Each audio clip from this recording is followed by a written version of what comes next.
Hello, I'm Zalika and welcome to my channel.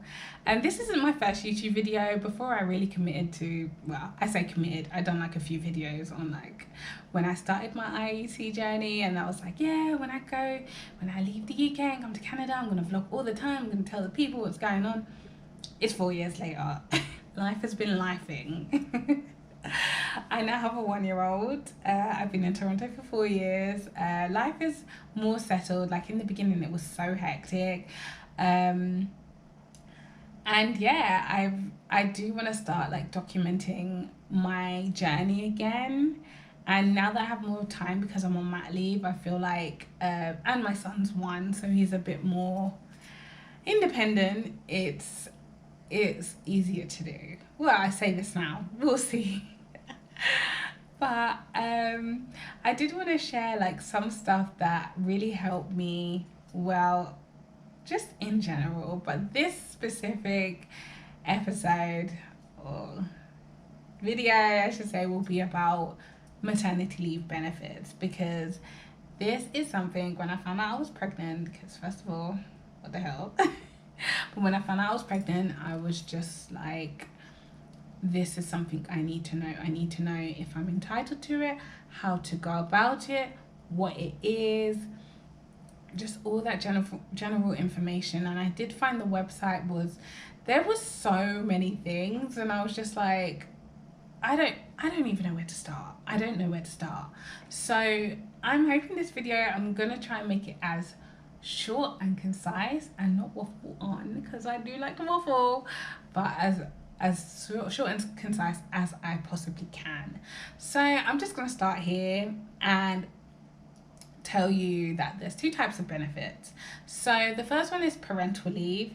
This one is only for people giving birth and people who are, well, I was going to say pregnant, but that's the same thing. People who are pregnant or yeah, I was going to say, or carrying the baby. Same thing again, Salika. Sorry.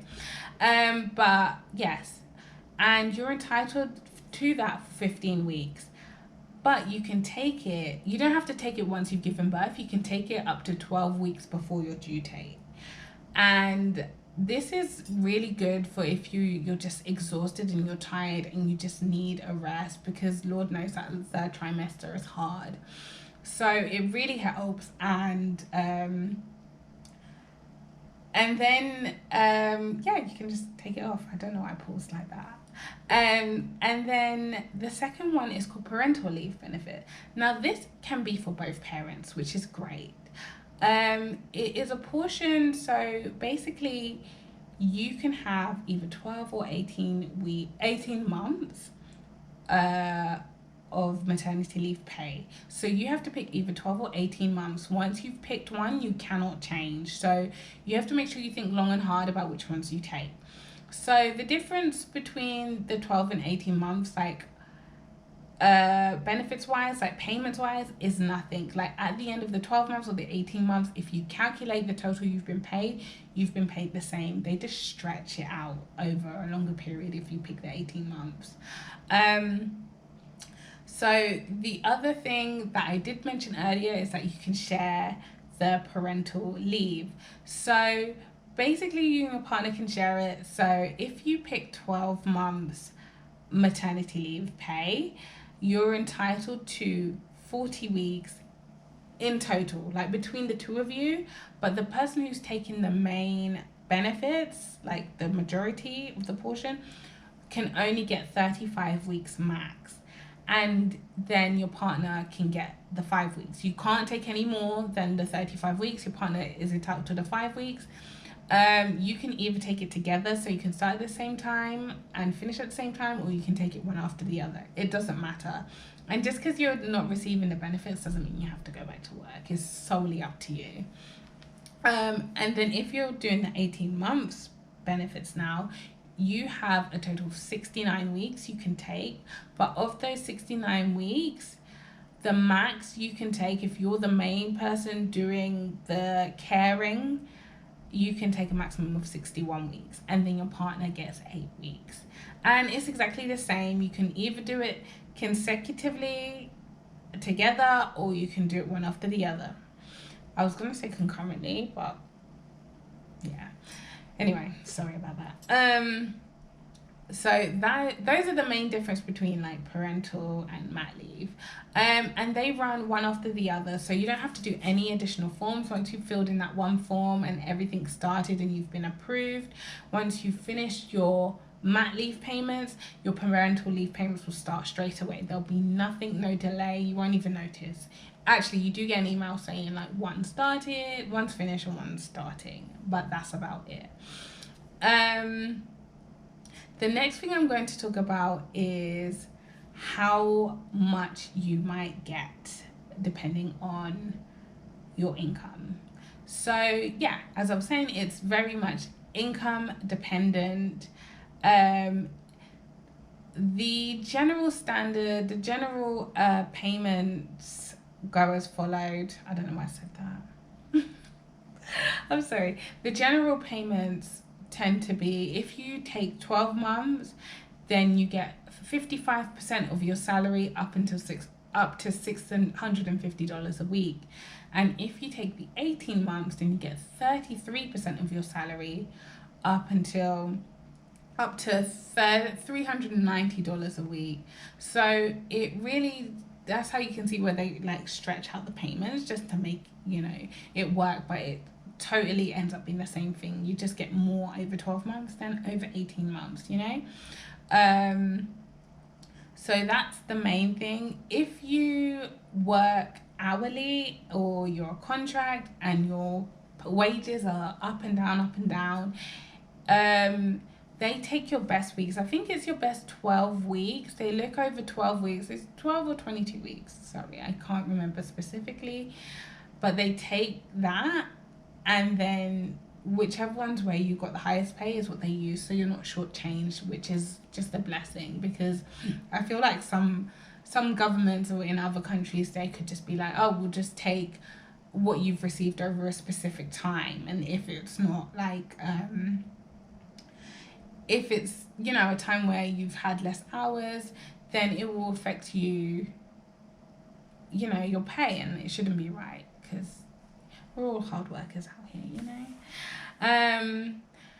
So that's basically the pay. You can also check on the calculator. I think it's a good idea. On the website, there's a calculator where you can check how much you could possibly be paid for your benefits.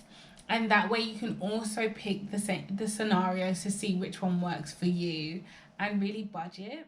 How do you qualify for these benefits, you may ask, which is obviously very important after going through all of this. So in order to qualify, you either have to have recently given birth, or you're pregnant, or you're caring for a newborn baby, for like, you know, if you're going through adoption, which is also very valid as well, of course.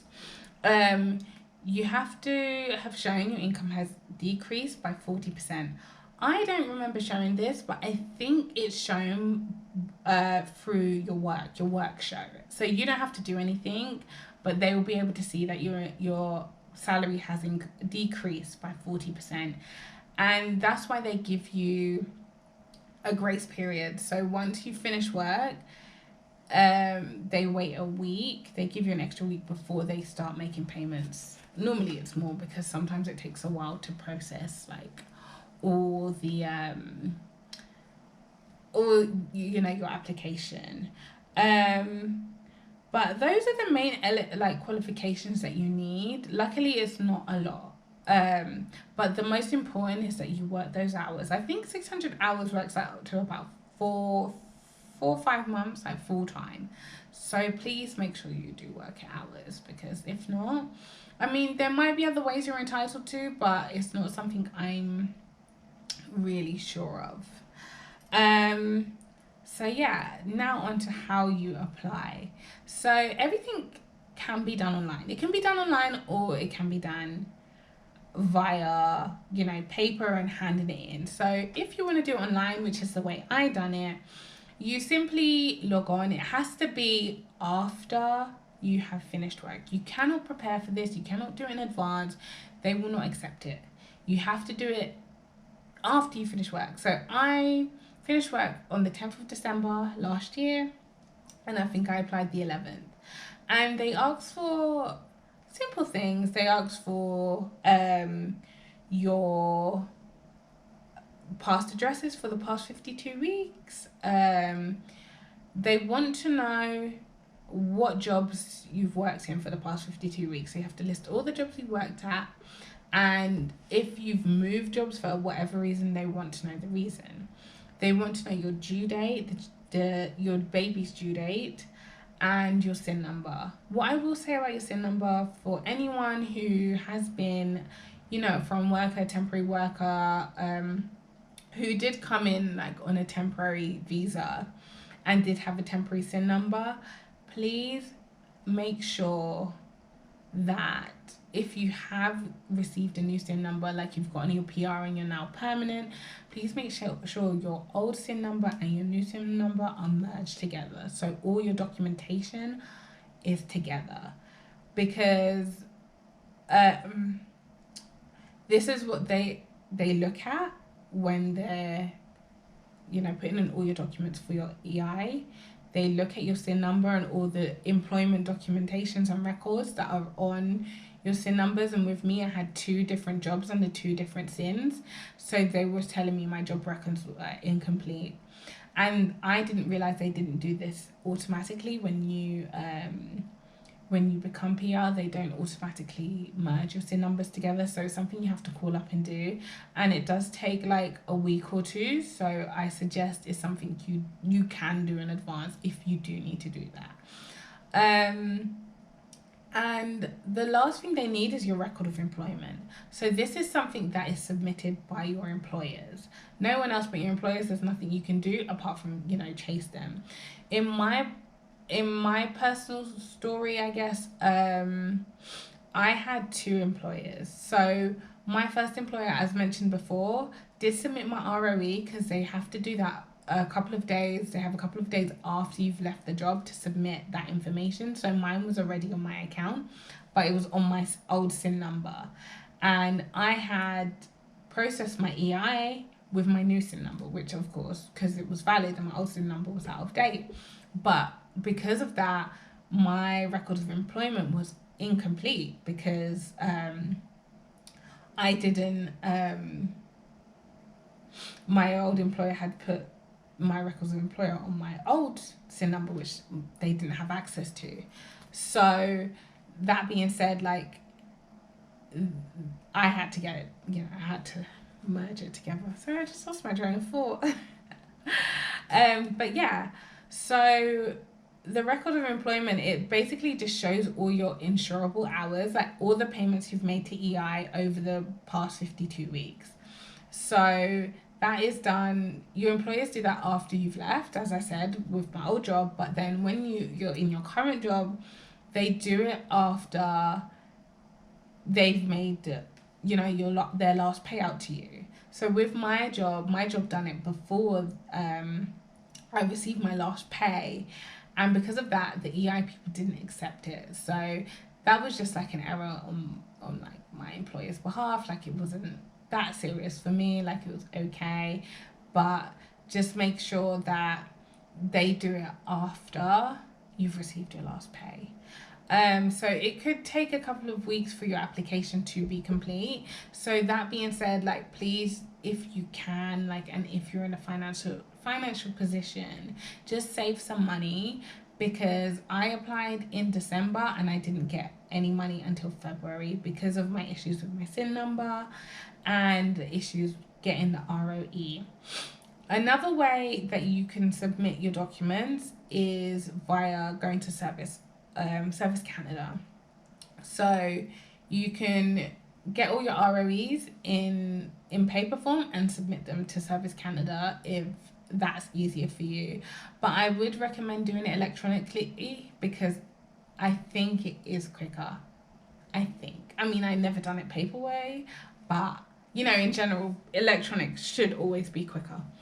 So yeah, those are like the main things that I would say. Like, yeah, it was a wild ride getting the payments in the end, because it did take like 2 months for me.